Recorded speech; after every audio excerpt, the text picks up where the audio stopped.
today we will see if in this box is the watch that can replace the beloved and regretted Seiko SKX, and even if it cannot replace it, if we've got a nice watch from Citizen in here. And I'm already very excited because I see this is a long box, so maybe I've got the nice dive tank box. That'll be wonderful.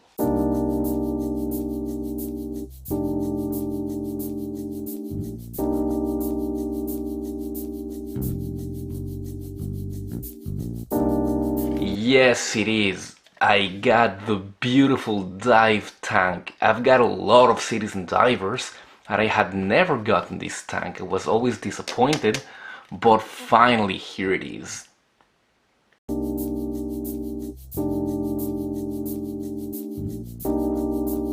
So here's the watch, and it really looks quite good. So very first impressions. This looks much more quality than I anticipated. The case is pretty basic. It is all brushed. This is a tool watch, and it doesn't want to be anything else, and that's not bad at all. I believe it is a single dome. There's a little bit of distortion in there, so it might be a single domed. It appears to be a single dome. That is great for the vintage look. Price-wise, you're looking at between 250 and 280, depends if you take it on the bracelet or the strap. I would suggest the bracelet first, so you experience it and you can see what entry-level Japanese divers should offer now. Let's do dimensions first. We've got a diameter of 41.1, so on par with the 41 that are announced. You've got a height of 13.8, so pretty thick boy.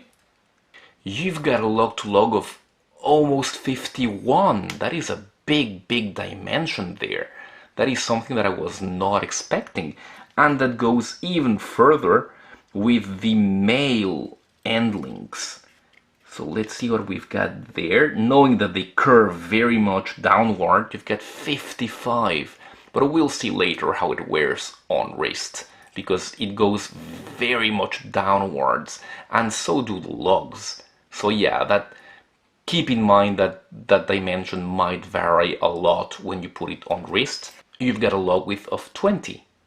Alright, I haven't sized it yet, but as you can see, it looks absolutely fine on the wrist. My wrist is 7 inches for your information, and it looks perfect. Even that big lug-to-lug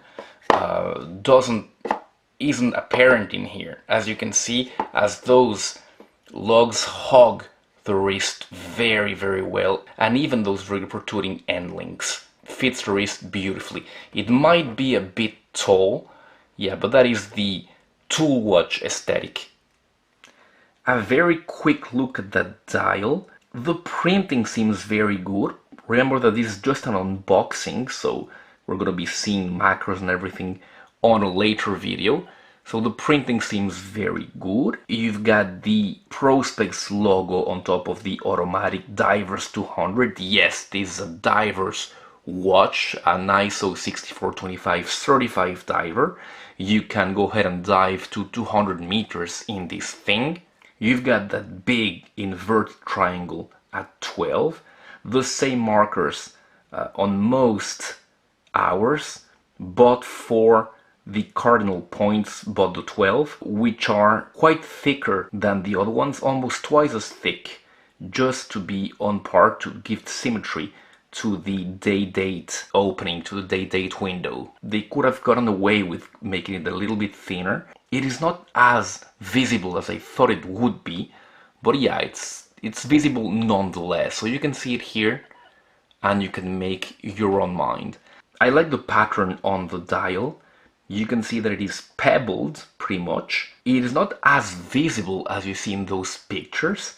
If you see the watch from afar, you can pretty much not see it actually, or not that much. You have to get very close, very near, to be able to notice it. see and to be under special lighting to be able to notice it. But it is noticeable if you know what you're looking.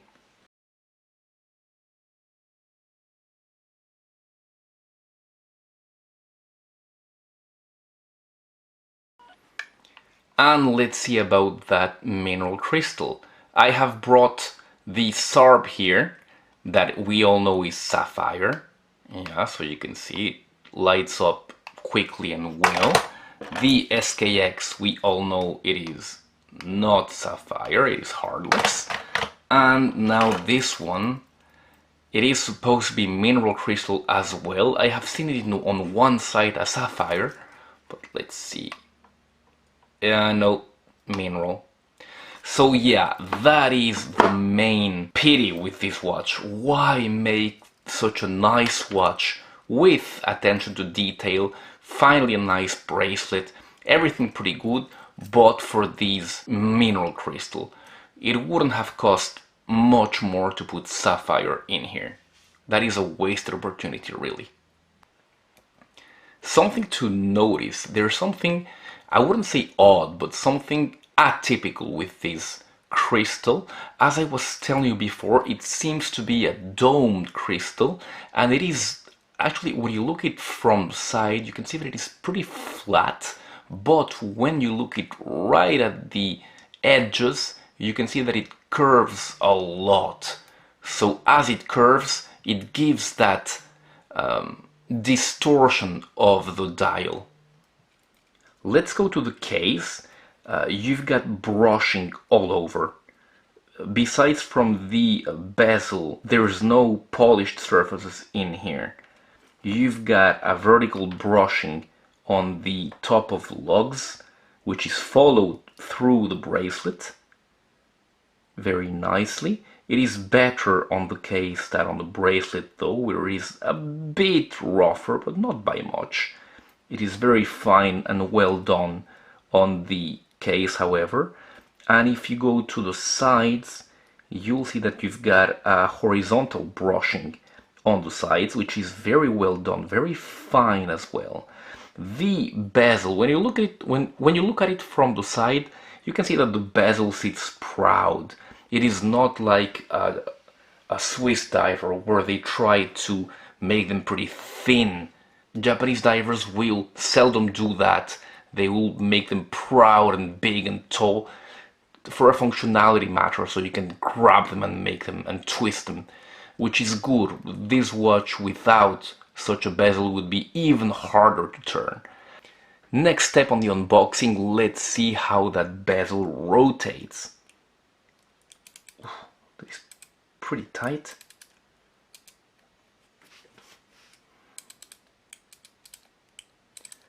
This is something that I've not used at all. It is a 60 click and it is very tight, so you have to apply some pressure.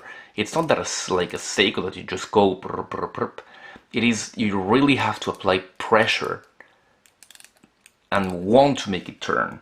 Definitely something very different than what you're used to with a Seiko, that you can do one-hand stuff. Even on modern Seikos you can do how you want pretty much, and even with Rolexes and other Swiss divers and even other Japanese divers, even other Citizen divers.